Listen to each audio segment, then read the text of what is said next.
분 다시 한번 축복합니다 하고 이렇게 했으면 좋겠습니다. 축복합니다. 네. 자, 여러분 하나님께서 아브라함에게 약속하신 것 크게 이야기하자면 두 가지인데요. 하나는 자손을 주겠다. 또 하나는 뭐라고요? 땅을 주겠다. 그 어린이 설교 한번 하고 들으시니까 바로바로 말씀해 주셔야 돼요. 땅을 주겠다. 근데 여러분 그렇게 얘기하시는 결과적인 어떤 그 목적은 뭐냐면 하나님의 나라를 세우겠다는 거예요. 에덴에서 죄로 인하여서 상실되어지고 무너져 버린 하나님의 나라를 아브라함을 통해서 세우시겠다. 그래서 그에게 자손을 주고 그에게 땅을 주겠다라고 말씀을 하시는 거예요. 이러한 약속을 확신시켜 주기 위해서 하나님께서는 15장에서 아브라함에게 언약을 체결하도록 하시죠. 근데 그 언약의 주도권이 누구에게 있었습니까? 하나님에게 있었어요. 내가 너를 이렇게 하게 하겠다. 내가 너를 이렇게 되게 하겠다. 여러분, 언약의 가장 핵심적인 내용이 뭐냐면 나는 너희의 하나님이 되고 너희는 내 백성이 된다. 그거예요. 그래서 제가 지금 살펴보지 않았는데 그 17장 7절 8절 가서 읽어보시면은요, 내가 내 언약을 나와 너 및 내 대대 후손 사이에 세워 영원한 언약을 삼고 너와 내 후손의 하나님이 되리라. 그 다음에 8절에도 얘기해보죠. 얘기할 때 이 땅, 곧 가나안 온 땅을 주어 영원한 기업이 되게 하고 나는 그들의 하나님이 되겠다. 여러분, 이걸 계속 말씀을 하세요. 계속적으로 말씀하세요. 여호와 나 하나님은 너희의 하나님이 되고 너희들은 내 백성이 될 거야 라고 하는 말을 계속 하세요. 그런데 이것을 확신시켜주는 것, 이 이야기를, 이 언약의 내용을 다시 한번 증표로 삼도록 해주는 것이 바로 할례라는 거예요. 할례. 근데 여러분, 할례라고 하는 그 자체가 언약이라고 이야기를 하고 있어요. 내 언약을 지켜라 하면서 할례를 행하라 그러거든요. 그러니까 내 언약이라는 것이 곧 뭐가 되는 거예요? 할례가 되는 거예요. 할례. 그런데 그 할례는 무엇이냐면 앞에서도 말씀드린 것처럼 남성의 성기에 표피를 잘라내는 거예요. 이제 그것을 통해서, 그 의식을 통해서 아브라함이 늘 하나님이 주시는 메시지를 깨닫도록 하시는 거죠. 언약의 내용을 확인시켜 주는 거예요. 이 할례를 통해서 하나님께서는 아브라함에게 무슨 메시지를 주려고 할례를 명하셨는가라고 하는 거예요. 그리고 그 할례를 왜 내 언약이라고 이렇게 표현을 했느냐 이거죠. 그것은 언약의 말씀이 곧 하나님과 그 백성의 관계성을 설명해 주는 거거든요. 여호와는 너의 하나님이 되고 너희들은 내 백성이 될 것이다. 관계를 설명해 주는 거예요. 관계. 그러니까 이 할례라고 하는 것은 바로 하나님과 나와의 관계를 확실하게 보여주는 그런 내용이에요. 관계를 확실하게 보여주는. 여러분, 성경에서는요, 관계에 대해서 계속적으로 설명을 해주고 있어요. 언약 관계에 대해서. 언약 관계에 대해서 계속 설명해요. 하나님께서 언약 백성들을 사랑하세요. 그리고 그 백성들을 사랑하시는 것을 한 번도 중단해 본 적이 없어요. 그리고 포기한 적이 없어요. 하나님의 언약 백성에게 주시는 그 사랑을 성경에서는 헤세드라고 하는 단어를 사용하면서 이 헤세드라고 하는 단어는 영원한 사랑이다라는 것을 말씀해 주고 있어요. 그러니까 관계를 설명해 주시는데 여러분 보세요. 하나님께서 그들의 하나님이 되고 그들은 나의 백성이 되겠다라고 하는 건 궁극적으로는 무엇을 이야기하는 거냐? 하나님 나라를 세우시겠다는 거예요. 하나님 나라. 그렇기 때문에 성경 전체가 하나님의 나라로 설명이 되는 거예요. 하나님 나라로. 그래서 그 하나님 나라를 이루어 가시기 위해서 하나님께서는 그 백성들을 불러들이시고 그 백성들을 통치하시는 하나님으로 말씀해 가시면서 나는 하나님의 나라를 완성시킬 것이다 라고 하는 것을 이 말씀을 통해서 계속 설명해 주세요. 그것이 하나의 관계로 설명된다는 거죠. 관계. 예. 여러분, 에덴 동산은 하나님과 아담하고의 온전한 관계가 있었어요. 그러나 죄로 인하여서 타락하고 나서는 어떻게 되죠? 관계에 단절이 오죠. 하나님께서 그것을 회복하기 원하시는 거예요. 그래서요, 하나님께서 아브라함과 이삭과 야곱에게 언약을 계속적으로 갱신해 가시면서 말씀을 하시는데 그 핵심적인 내용이 바로 그거예요. 나는 너의 하나님이 되고 너희는 내 백성이 될 거다라는 거예요. 그런데 그것뿐만 아니에요. 그 이후의 역사 속에서도 계속 나와요. 하나님께서 이스라엘 백성들을 애굽에서 건져낸 이유가 뭐냐? 여러분 한번 보세요. 출애굽기 29장 45절 46절. 여러분 하나님 말씀 읽고 끝에서 아멘 하고 아멘으로 우리가 다시 한번 고백을 합시다. 다 같이 45절 46절 읽겠습니다. 내가 이스라엘 자손 중에 거하여 그들의 하나님이 되리니 그들은 내가 그들의 하나님 여호와로서 그들 중에 거하려고 그들을 애굽 땅에서 인도하여 낸 줄을 알리라. 나는 그들의 하나님 여호와니라. 아멘. 여러분 이스라엘 백성들을 애굽 땅에서 건져낸 이유가 뭐냐? 그들의 하나님이 되고 그들은 내 백성이 되게 하기 위해서 그렇다는 거예요. 결과적으로 얘기하면 뭐예요? 하나님 나라를 세우겠다는 거예요. 하나님 나라. 하나님께서요, 광야의 세월 속에 성막을 만들라고 하셨어요. 성막을 만들라고 하신 이유가 뭡니까? 레위기 26장 11절에서 12절에 보면 내가 내 성막을 너희 중에 세우리니 내 마음이 너희를 싫어하지 아니할 것이며 나는 너희 중에 행하여 너희의 하나님이 되고 너희는 내 백성이 될 것이다. 여러분, 성막을 만들어 세우신 이유도 하나님께서 그 백성들에게 나는 너희의 하나님이 되고 너희들은 내 백성이 될 거야 라고 하는 걸 보여주시기 위해서 그런 거예요. 더 나아가서요, 이스라엘 백성들이 성전이 세워지지 않습니까? 성전을 통해서도 보여주시는 얘기 성막하고 똑같아요. 하나님의 임재가 있고요, 그리고 그 가운데에서 나는 너희의 하나님이 되고 너희들은 내 백성이다라는 것을 보여주는 거예요. 그리고 에스겔 11장 20절 한 번 더 또 읽겠습니다. 다 같이 읽습니다. 내 율례를 따르며 내 규례를 지켜 행하게 하리니 그들은 내 백성이 되고 나는 그들의 하나님이 되리라. 아멘. 여러분 이 말씀도 뭡니까? 에스겔 선지자가 봤을 때 회복의 말씀이에요. 이스라엘 백성들이, 유다 백성들이 바벨론 포로로 있다가 다시 회복되는 이야기예요. 그 일을 왜 하겠느냐? 나는 너희의 하나님이 되고 너희들은 내 백성이 되게 하기 위해서다 라고 하는 말씀이에요. 고린도후서 6장 18절에도 너희에게 아버지가 되고 너희는 내게 자녀가 되리라 전능하신 주의 말씀이니라 라고 하면서 그 말씀을 인용해요.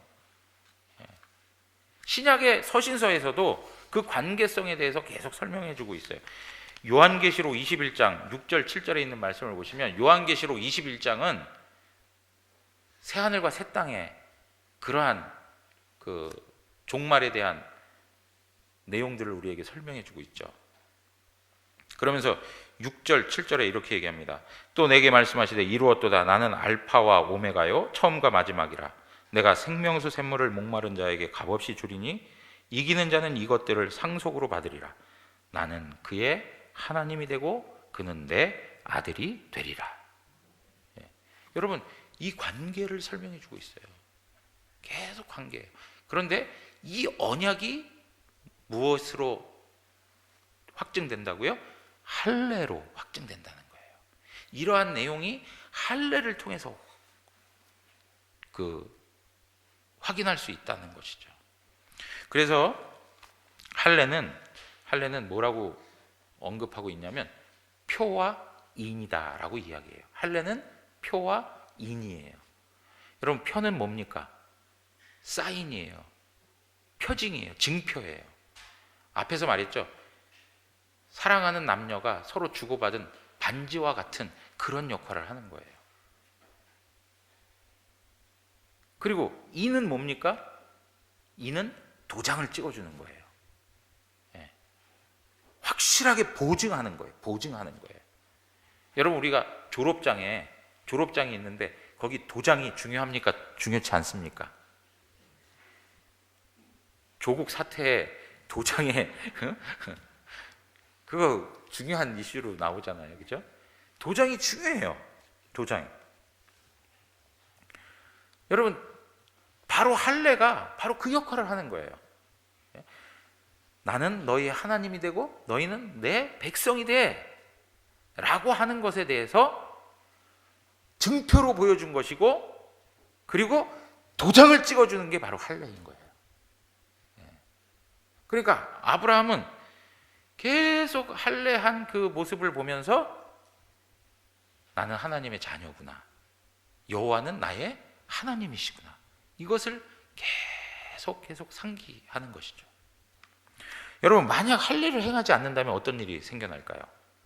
할례를 행하지 않는다면 14절입니다. 오늘 말씀 14절. 할례를 받지 아니한 남자 곧 그 포피를 베지 아니한 자는 백성 중에서 어떻게 된다고요? 끊어진다고 그래요. 여러분, 백성 중에서 끊어진다라고 하는 이야기는 결국에는 하나님하고의 관계에서 끊어진다는 이야기예요. 내가 거룩한 백성, 하나님의 교회에서 끊어진다라고 하는 얘기는 하나님하고의 관계가 완전히 단절된다는 얘기를 하고 있는 거예요. 여러분, 왜 하나님의 백성에서 끊어집니까? 하나님으로부터 하나님 그분하고 단절되기 때문에 하나님 백성에서 끊어지는 것인데, 하나님 그분하고 단절되는 이유가 뭡니까? 뭐 때문에 하나님하고 단절되었습니까? 예? 뭐 때문에 단절되었죠? 죄 때문이에요. 죄 때문에. 죄가 있으면 하나님하고 함께 할 수가 없어요. 하나님하고 단절되는 거예요. 언약을 배반하였기 때문에 끊어졌다라고 성경은 말하고 있어요. 언약을 배반하였다라는 말이 뭡니까? 그 이야기는 하나님의 구원 역사를 무시했다는 거예요. 하나님께서 허락하시는 구원의 방법을 무시하고 거부했다는 얘기예요. 하나님 그분에 대해서 마음적으로 완전히 내밀어버린 거예요.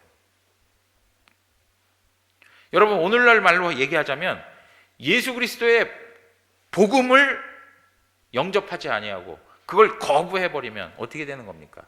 하나님하고 아무 관계가 없는 거예요. 언약을 배반하였다라고 하는 거예요. 언약을 배반하였다.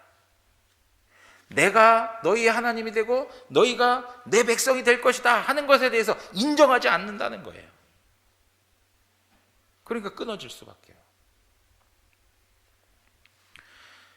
여러분, 기독교 신앙은 관계의 내용을 아주 중요하게 가지고 있습니다. 여러분이 하나님하고 관계할 수 있다는 게 얼마나 복된 것인지 몰라요. 우리가 이제 후에 또 살펴보겠지만 아브라함이 하나님하고 대화하면서, 여러분, 소돔과 고모라를 심판하실 때 말이죠, 하나님 50명만 있으면, 이러면서 계속 하나님 10명만 있으면 대화해 가잖아요. 여러분, 우리가 어떻게 하나님하고 그런 대화를 나눌 수 있습니까? 그것은 여호와가 아브라함의 하나님이 되고 아브라함이 하나님의 백성이요 하나님의 자녀가 되었기 때문에 가능한 거예요. 여러분들이 천지 만물의 주권자가 되시는 그 하나님을 향하여서 기도할 수 있고 아버지라고 부를 수 있는 게 뭐 때문입니까? 관계 때문에 그런 거예요. 관계 때문에. 그 관계를 하나님이 열어놓으셨다는 거죠. 이 땅을 살아가면서 하나님하고의 관계를 누리며 살아가는 은혜가 있기를 원합니다. 누리셔야죠. 두 번째는 뭐냐면 믿음으로 의롭다함을 얻는 표시가 돼요. 믿음으로 의롭다함을 얻는 표시. 여러분, 이 말씀은 로마서 4장 11절 12절에서 우리에게 안내해 주고 있어요. 11절, 그가는 누구일까요? 예? 그는 누구죠? 다 같이 한번 읽어볼게요. 제가 끝까지 한번 읽어볼게요. 그가 할례의 표를 받은 것은 무할례 시에 믿음으로 된 의를 인친 것이니 이는 무할례자로서 믿는 모든 자의 조상이 되어 그들도 의로 여기심을 얻게 하려 하심이라. 여러분, 여기서 그는 누구일까요? 아브라함이에요. 아브라함이 할례의 표를 받은 것은 무할례 시에 믿음으로 된 의를 인친 거다라고 얘기해요. 여러분, 아브라함이 믿음으로 말미암아 의롭다함을 얻은 것은 창세기 몇 장에 나옵니까? 15장에 나오는 사건이에요. 15장에. 그리고 지금 할례를 받는 이 사건은 몇 장에 나오죠? 17장에, 오늘 우리가 보고 있는 17장. 그러면 아브라함이 믿음으로 말미암아 의롭다함을 받았던 때는 할례를 받기 이전이에요. 그러니까 지금 사도 바울은 무엇을 이야기하고 있냐면 할례를 받아야만 구원받는다, 할례를 받아야만 의롭다함을 얻는다라고 주장했던 거짓 교사들의 가르침에 대해서 아니다. 우리가 구원받고 우리가 의롭다함을 얻는 것은 어떤 행위와 노력과 종교적 의식을 행해서 얻어지는 것이 아니다. 아브라함을 생각해봐라. 아브라함이 할례를 했기 때문에 구원받았냐? 아니야. 할례 이전에 믿음으로 의롭다함을 받았어. 그러면 할례는 뭐냐? 지금 그 이야기를 하는 거예요. 그러면 할례는 뭐냐? 할례는 믿음으로 의롭다함을 얻었다는 그것을 확인시켜주는 표징과 같은 거야 라고 얘기하는 거예요. 여러분, 이해되시겠습니까? 네. 사랑하는 성도 여러분, 우리가 구원받고 하나님 앞에서 의롭다함을 얻은 것은 우리의 행위나 착한 행실이나 아니면 우리가 가지고 있는 무슨 종교적인 의식들, 세례를 받았기 때문에 의롭다함을 받은 거 아니란 말이에요. 하나님의 은혜로 믿음으로 의롭다함을 받은 거예요. 하나님의 은혜로 믿음으로 말미암아. 그러면 할례는 뭐냐? 그것을 인쳐준 거예요. 그걸 도장 찍어주는 거예요. 하나님께서 그 믿음을 확실하게 받으셨다는 도장을 찍어주는 거예요. 여러분, 우리가 세례를 행하게 되는데 그 세례가 뭡니까? 그것을 확증시켜주는 거예요.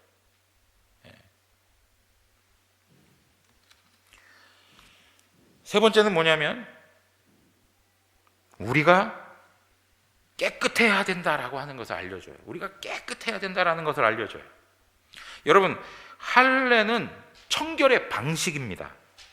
생식기에 포피를 잘라내는 것의 그 결과는 청결함이에요. 청결함. 반대로 할례를 받지 못한 것에 대해서 성경은 굉장히 부정적으로 이야기해요. 더러운 것으로, 치욕적인 것으로, 모욕을 주는 그 부정한 세력들로 이야기를 해요. 그래서 여러분 기억하실 거예요. 다윗이 골리앗을 딱 대하고 섰을 때 다윗이 뭐라고 그러냐면 이 할례 받지 않은 블레셋 사람이 누구기에 살아계시는 하나님의 군대를 모독하느냐라고 얘기해요. 그러면서 뭐라고 얘기하느냐? 17장 36절에 사무엘상 17장 36절에 이렇게 얘기해요. 이 살아계시는 하나님의 군대를 모욕한 이 할례 받지 않은 블레셋 사람이리까 그가 그 짐승의 하나와 같이 되겠다라고 얘기해요. 그러니까 할례 받지 않은 그 사람에 대해서 굉장히 부정적인 표현들을 하고 있는 걸 볼 수 있어요. 직접적으로 이렇게 표현하진 않지만 간접적으로 굉장히 부정적으로 표현하고 있는 걸 볼 수 있어요. 할례 받지 아니한 블레셋 사람들에 대해서 이스라엘의 치욕거리 그리고 어떤 그 모욕을 주는 그런 대상으로 생각을 하는 것인데 그 대표적인 예가 또 하나 나오는데 여러분 사울이 전쟁을 하다가 죽어요. 근데 사울이 죽어갈 때에 그 옆에 있던 자에게 뭐라고 얘기하냐면 너의 칼을 빼서 나를 찌르라 그래요. 얘야, 너가 가지고 있는 칼을 가지고 나를 찔러라. 왜냐하면 할례 받지 않은 자들이 와서 나를 찌르고 모욕할까 두려워하노라 그랬어요. 할례 받지 않은 자들이 와가지고 나를 찌르고 모욕을 당할까 두렵다 그래요. 그러니까 할례 받지 않은 자들에 대해서 굉장히 부정적인 표현들을 하고 있는 걸 볼 수 있어요. 여러분, 이러한 내용들을 통해 봤을 때 할례는 죄인들을 할례 받지 않았다라는 것은 죄인이라는 것, 그리고 더럽다라는 것, 이것을 그대로 담아내고 있다는 거죠. 그래서 여러분, 신명기 10장 16절에 그러므로 너희는 마음에 할례를 행하고 다시는 목을 곧게 하지 말라 그래요. 너희는 마음에 뭘 하라고요? 할례를 행하래요. 여러분, 왜 마음에 할례를 하라고 합니까? 죄가 어디서부터 나와요? 마음에서부터 나오기 때문에 그래요. 죄의 더러움들이 마음 가운데 있기 때문에 그 마음에 할례를 행하라 그러는 거예요. 깨끗이 하라는 거예요. 신명기 30장 6절에도 보면 내 하나님 여호와께서 내 마음과 내 자손의 마음에 할례를 베푸사 너로 마음을 다하여 뜻을 다하여 내 하나님 여호와를 사랑하게 하사 너로 생명을 얻게 하실 것이며 그래요. 여러분, 그 백성들이 하나님을 마음과 뜻을 다하여서 사랑하지 못했어요. 그러니까 그 마음에 할례를 받으라는 거예요. 하나님을 사랑하지 못했던 것, 하나님을 온전히 섬기지 못하는 것들, 하나님 앞에서 지은 죄악들, 이런 것들로 인하여서 더럽고 오염된 그 마음의 할례를 받고 깨끗하게 되어 이제는 마음과 뜻과 정성을 다해서 하나님 섬기고 사랑하라는 거예요. 그러니까 할례가 우리에게 보여주는 하나의 의미는 뭐라고요? 죄를 씻어내는 거예요. 죄를 씻어내는 거예요. 그래서 여호수아서 5장 9절에 가서 보시면 여호와께서 여호수아에게 이르시되 내가 오늘 애굽의 수치를 너희에게서 떠나가게 하였다 하므로 그곳 이름을 오늘까지 길갈이라 이렇게 이름했다라고 얘기하고 있어요. 무슨 이야기냐면 여러분, 이스라엘 백성들이 여호수아와 더불어서 가나안을 향해 가는데 요단강을 건넜습니다. 요단강을 건넜어요. 요단강을 건너고 나서 첫 번째 가나안 땅에 있는 첫 도성을 맞이하게 되는데 그 도성이 이름이 뭐죠? 네? 여리고성이에요. 여리고성. 이렇게 많은 도성이 나오지는 않아요. 그냥 뭐 이렇게 하다가 여리고 그냥 자, 여리고성이 나오는데 여리고성에 그 여호수아서를 보면 뭐라고 표현되어 있냐면 여리고 성문이 굳게 닫혀 있다고. 그러니까 여리고 성은 함락하기가 쉽지 않은 도성이었어요. 어려운 도성이에요. 그 어려운 도성, 그에 비해서 여리고성에서 대승리를 하고 나서 그 다음에 맞이하는 성읍이 어디였습니까? 아이. 너무 잘 아시는 것 같아요. 깜짝 놀랐어요. 아이 성을 맞이해요. 여러분, 아이 성을 대할 때는 어땠어요? 이스라엘 백성들이 보기에도 별거 아니라고 생각했어요. 근데 여리고 성은 상당히 부담스러웠어요, 사실은. 그러면 보세요.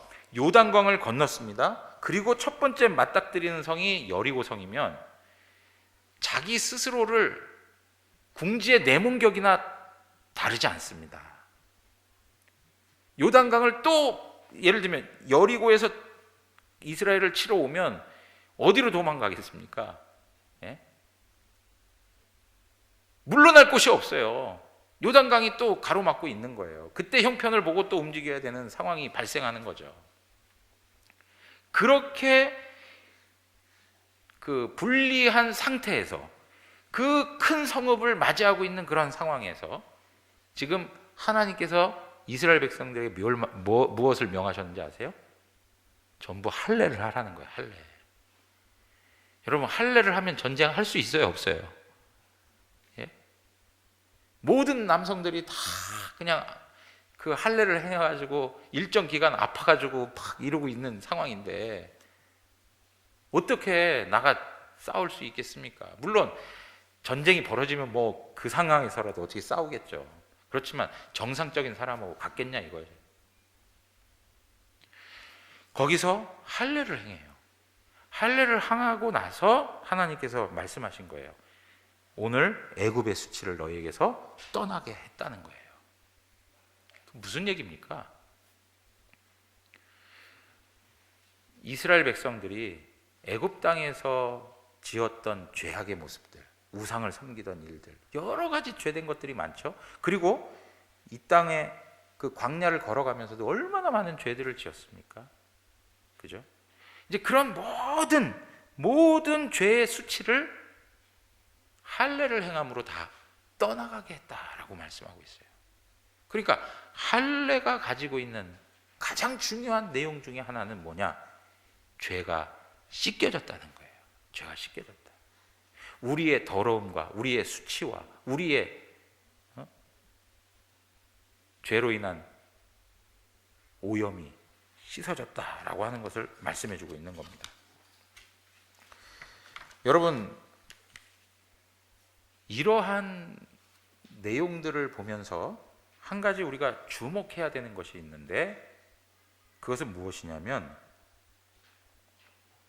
이 할례를 행하면서 단지 소극적인 차원의 죄만 씻겨지는 것이 아니라 이제는 너희가 어떻게 되었다는 거예요? 거룩한 백성이 되었다는 것을 확인시켜 주는 거예요. 너희의 정체성이 이제는 죄 아래에 있는 자들이 아니라 이젠 어디요? 하나님의 거룩하심을 따라가는 자들이라는 것을 말씀해 주고 있는 거예요. 그런데 여러분, 우리가 하나 더 생각해야 될 게 있어요. 무슨 얘기냐면 할례가 어떤 의미를 가지고 있냐면 할례라는 말은 잘라낸다, 끊어낸다라는 말이에요. 잘라낸다, 끊어낸다. 여러분, 잘라낸다, 끊어낸다라는 말은 심판의 의미를 담고 있어요. 심판의 의미. 그러니까 죄가 있으면 거기에 심판이 가해지는 거예요. 죄를 정결하기 위해서 할례를 행하게 되는데 그 할례를 행할 때 어떻게 되죠? 끊어지게 돼요. 잘라지게 돼요. 그걸 통해서 뭐가 흐릅니까? 피가 흐르게 되죠. 피 흘림이 동반될 수밖에 없어요. 그걸 통해서 그들은 죄를 씻음 받는 거예요. 여러분, 이러한 모든 것들이 지금 구약에서도 이루어져 가고 있습니까? 그렇지 않습니다. 왜 그러냐면 이 모든 것들을 성취시킨 분이 바로 예수 그리스도이기 때문에 그렇습니다. 골로새서 2장 11절로 가서 보시면, 또 그 안에서 너희가 손으로 하지 아니한 할례를 받았으니, 손으로 하지 아니한 할례를 받았다는 거예요. 우리가 할례를 받았다는 얘기를 하고 있는 거예요. 곧 육의 몸을 벗는 것이래요. 육의 몸을 벗어내는 거예요. 이제 육적인 것, 죄의 본성에서 나오는 것, 이 모든 것을 다 벗어낸 거예요. 그러면서 하는 말이 그리스도의 할례니라 그래요. 우리가 손으로 하지 아니한 할례를 받았는데 그리스도의 할례라는 거예요. 그리스도의 할례. 여러분, 그리스도의 할례가 뭘까요? 할례를 할 때 끊어내기 위해서, 심판하기 위해서, 죄에 대해서 심판하기 위해서 뭐가 생겨나는 거예요? 피 흘림이 있는 것처럼 예수 그리스도께서 십자가에서 죽으심으로 피를 흘리며 우리의 죄를 씻어주신 거예요. 그러니까 그리스도의 할례라고 하는 말은 예수 그리스도의 죽으심과 부활하심을 이야기하는 거예요. 여러분, 할례의 중요한 의미는 죄를 씻어내는 것도 중요하지만 또 하나가 중요한 게 거룩함이라고 말씀을 드리지 않았습니까? 마찬가지로 이 할례가 주는 의미는 그런 흐름 속에서 우리의 옛 자아는 죽었고 우리는 그리스도 안에서 새롭게 살아났다는 것을 설명해 주는 거예요. 그러니까 부활에 대한 의미를 포함하고 있다는 걸 놓치지 말아야 돼요. 할례라고 하는 의미는 죄를 씻어주는 것뿐만 아니라 육적으로 다 죽었다는 것을 말해주는 것이고, 동시에 이 할례라고 하는 건 이제 새로운 역사가 일어나게 되는 거예요. 새로운 존재들이 생겨나게 되는 거예요. 그게 하나님의 약속의 자녀들이 생겨난다는 걸 이야기하는 거죠. 그것은 뭐예요? 생명을 말하는 것이요, 그것은 부활을 말하는 거예요.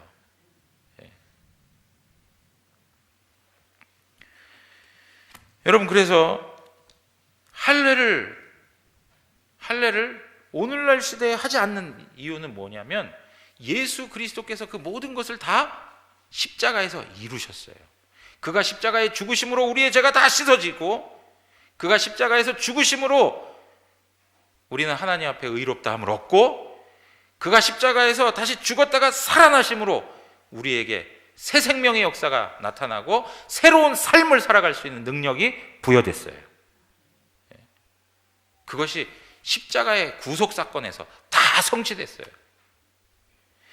그런 그 예수 그리스도 안에 거하게 되는 게 무엇이냐? 신약에 와서 세례로 표현하고 있는 거예요. 세례. 구약에서의 할례가 신약에 와서 무엇으로 해요? 세례로 설명되고 있다는 거예요. 세례로. 자, 그래서요. 자, 보십시오. 골로새서 2장 11절 우리가 읽었던 말씀부터 쭉 보시면, 또 그 안에서 너희가 손으로 하지 아니한 할례를 받았으니 곧 육의 몸을 벗는 것이요 그리스도의 할례니라 라고 했습니다. 그리스도의 할례를 앞에서 설명드렸습니다. 12절 너희가 세례로 그리스도와 함께 장사되고 또 죽은 자들 가운데서 그를 일으키신 하나님의 역사를 믿음으로 말미암아 그 안에서 함께 일으키심을 받았느니라 그래요. 여러분, 그리스도와 함께 장사되고 죽은 자들 가운데 그를 일으키신 하나님의 역사, 이게 뭡니까? 하나님의 구원 역사를 말하는 거 아니에요? 그렇죠? 예수 그리스도가 죽었다가 다시 살아나시게 하는 하나님의 구원 역사를 말하는 거예요. 그것을 무엇으로 내 것으로 삼느냐? 세례로. 너희가 세례로 받았느니라. 그리스도가 죽었던 것처럼 너희도 죽고, 그리스도가 살아난 것처럼 너희도 살아났다. 그것을 무엇으로 받아들이는 거예요? 세례로 내가 그리스도와 하나 되었다라는 것을 확인시켜 주는 거예요. 여러분, 세례의 가장 중요한 개념 중에 하나는 뭐냐면 연합이 되었다는 거예요. 그리스도와 내가 하나가 되었다는 거예요. 연합되었다는 것을 말해주고 있어요. 그래서 그 연합되었다는 것을 보여주는 표가 세례인 거예요. 세례. 그래서 연합된 것이 가지는 의미가 뭐냐라고 할 때, 첫째, 죄에 대해서 죽었다는 거죠. 우리의 죄가 완전히 씻음을 입었고 죄에 대해서 죽었다는 거예요. 그리고 하나님에 대해서는 어떻게 해요? 다시 살아나게 되었다는 거예요. 살아나게 되었다. 자, 그래서 여러분 보세요.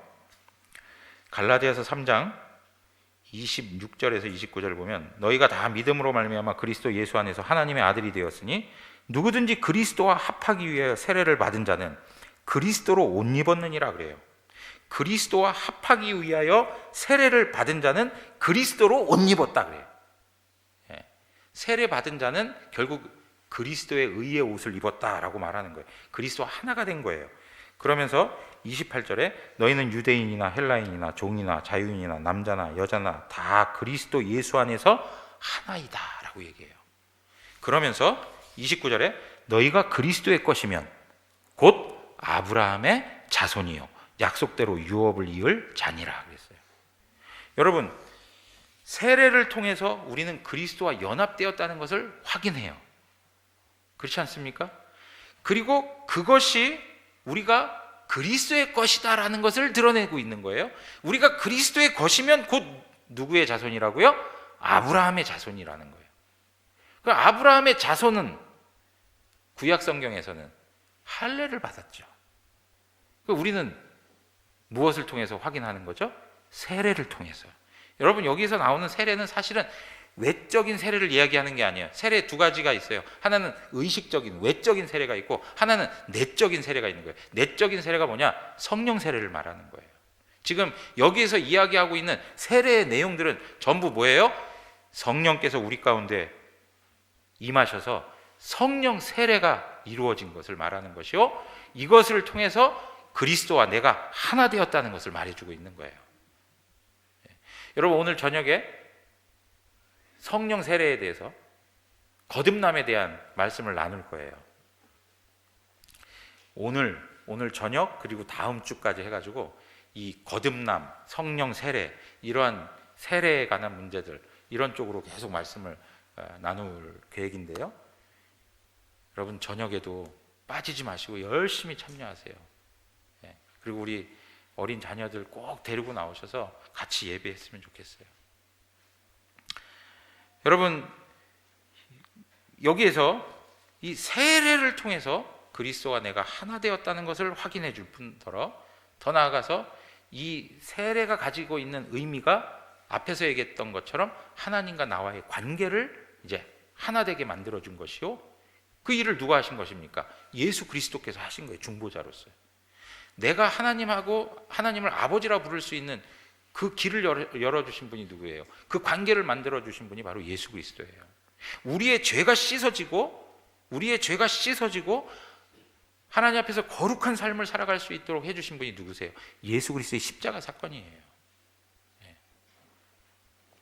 자, 그러면서 로마서 6장에서 그러한 내용들을 우리에게 더 구체적으로 설명해주고 있습니다. 로마서 6장 2절에서 4절 보면, 그럴 수 없느니라 죄에 대하여 죽은 우리가 어찌 그 가운데 더 살리요? 무릇 그리스도 예수와 합하여 세례를 받은 우리는 그의 죽으심과 합하여 세례 받은 줄을 알지 못하느냐? 여러분, 예수와 합하여 세례를 받으셨습니까? 그러면 우리는 그의 죽으심과 합하여 세례를 받았다라는 것도 인정할 수 있는 거죠. 그러면서 4절, 중요한 말씀이에요. 4절, 그러므로 우리가 그의 죽으심과 합하여 세례를 받음으로 그와 함께 장사되었나니 이는 아버지의 영광으로 말미암아 그리스도를 죽은 자 가운데에서 살리신과 같이 우리로 또한 새 생명 가운데에서 행하게 하려 함이라 그랬어요. 여러분, 우리가 그리스도와 함께 죽었어요. 죽은 걸로 끝나는 게 아니라 이거예요. 그리스도와 함께 죽어서 죄에 대해서 죽고, 그리고 죄가 씻음 받았어요. 그것으로 끝난 게 아니라는 거예요. 우리에게 죄 씻음을 주시고 우리로 죄에 대해서 죽게 만드신 이유가 뭐냐? 하나님에 대해서 살라고, 거룩한 삶을 살아내라고 하나님께서 우리에게 새 생명을 주셨다는 거예요. 새 생명을 얻은 자는 새로운 삶을 살아내는 거예요. 그것을 담고 있다는 걸 놓치면 안 된다는 거죠. 여러분, 우리가 구원 받았다라고 하는 것으로 끝납니까? 예? 저 오늘 죽어도 천국 갈 수 있습니다. 그냥 그걸로 끝나는 거예요? 아니란 말이에요. 이 하루하루를 살아가면서, 우리의 일상을 살아가면서 구원 받은 자로서, 새 생명을 얻은 자로서의 생명력 있는 삶을 살아내는 거예요. 그것이 거룩이요, 그것을 우리는 성화의 삶이라고 얘기하는 거예요. 여러분들이 구원 받은 것으로 끝내려고 하셔서는 구원을 반쪽밖에 이해 못 하시는 거예요. 하나님께서 홍해를 건너게만 하신 게 아니에요. 홍해를 건넌 다음에 광야의 과정을 거치면서 그들을 하나님의 자녀답게 만드셨어요. 마찬가지예요. 여러분들이 세례 받은 걸로 끝나는 게 아니에요.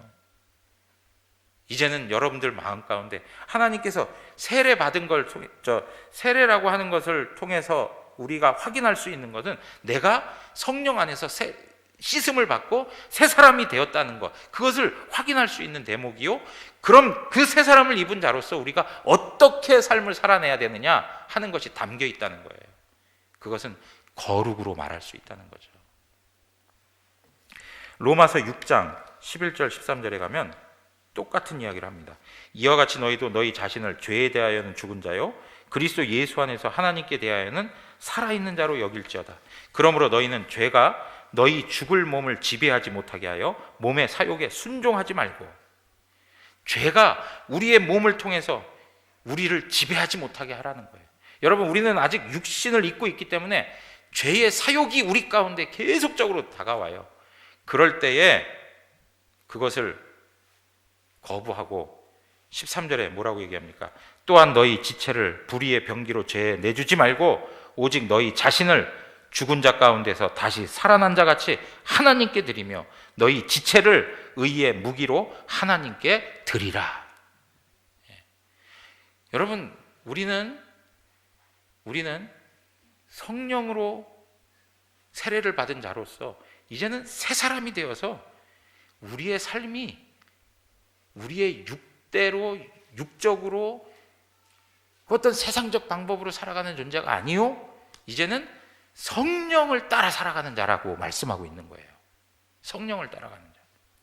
그래서 하나님에 대해서 산 자로서 성령의 아름다운 열매들에 대하여 반응을 보이기 시작하는 자들인 거예요.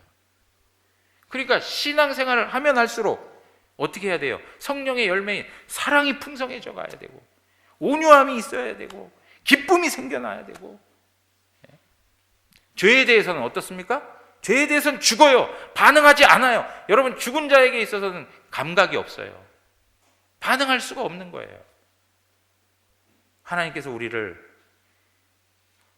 그러한 목적을 가지고 살려주셨다는 것을 기억하시고, 하나님 앞에서